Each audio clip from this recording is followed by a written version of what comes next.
Hello everyone, welcome back to the Python series.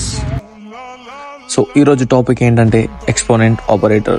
So దాన్ని మనం exponentiation operator అని పిలుస్తాం, రైట్? పైథాన్లో. సో మనం సింపుల్గా ఎక్స్పోనెంట్ ఆపరేటర్ అని ఇప్పుడు పిలుద్దాం, రైట్? ఎక్స్పోనెంట్ ఆపరేటర్ గురించి మనం ప్రీవియస్ వీడియోలో చాలాసార్లు తెలుసుకున్నాం. సో బేసికల్లీ మనం మ్యాథమెటికల్ ఆర్డర్లో పవర్ యూజ్ చేస్తాం కదా. For example 2⁻3. సో దాని ప్లేస్లో మనం ఎక్స్పోనెంట్ అనే ఆపరేటర్ యూజ్ చేస్తాం పైథాన్లో. సో దాంట్లో మీకు 2 క్వశ్చన్స్ ఎక్స్ప్లెయిన్ చేస్తా. సో 3 క్వశ్చన్స్ అనేటివి మీరు సాల్వ్ చేయండి మీ ఓన్గా, రైట్? ఇది the first question. So print of 2⁻3. So 2⁻3 అంటే 2 × 2 × 2, రైట్? సో 2⁻3 ఎంత? 8. Second question, print of 3⁻2. 3⁻2 చేసినప్పుడు 3 × 3 చేయాలి. 3 3s are 9. సో అవుట్పుట్ అనేది మనకు 9 అనేది వస్తాయి.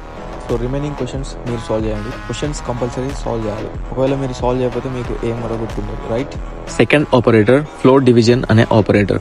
సో ఫస్ట్ మనం డివిజన్ గురించి తెలుసుకున్నాం కదా. డివిజన్ అనే ఆపరేటర్ అది ఓన్లీ సింగిల్ స్లాష్ ఉంటుంది. ఫ్లోట్ డివిజన్ కి 2 స్లాష్లు ఉంటాయి. డివిజన్ అనే ఆపరేటర్ యూజ్ చేశాక మనకు అవుట్పుట్ అనేది ఫ్లోట్ వాల్యూ ఇస్తుంది. But when it comes to the float division, so fractional part అనేది రాదు, మనకు ఓన్లీ ఇంటిగ్రల్ పార్ట్ మాత్రమే వస్తుంది. ప్రింట్ ఆఫ్ 8/3 చేసినప్పుడు మనకు అవుట్పుట్ అనేది ఫ్లోట్ వాల్యూ వస్తుంది కాబట్టి ఇంటిగ్రల్ పార్ట్ మాత్రమే ఉంటుంది, ఫ్రాక్షనల్ పార్ట్ అనేది వెళ్ళిపోతుంది. 8/3 చేసినప్పుడు మనకు అవుట్పుట్ అనేది 2 వస్తుంది, right? So second question, print of 9/2 చేసినప్పుడు మనకు అవుట్పుట్ అనేది ఓన్లీ ఇంటిగ్రల్ పార్ట్ మాత్రమే వస్తుంది. సో అవుట్పుట్ ఏమైనా వస్తుంది మనకు 4 అనేది అవుట్పుట్ కింద వస్తుంది. And solve the remaining 3 questions. So this is the topic for today.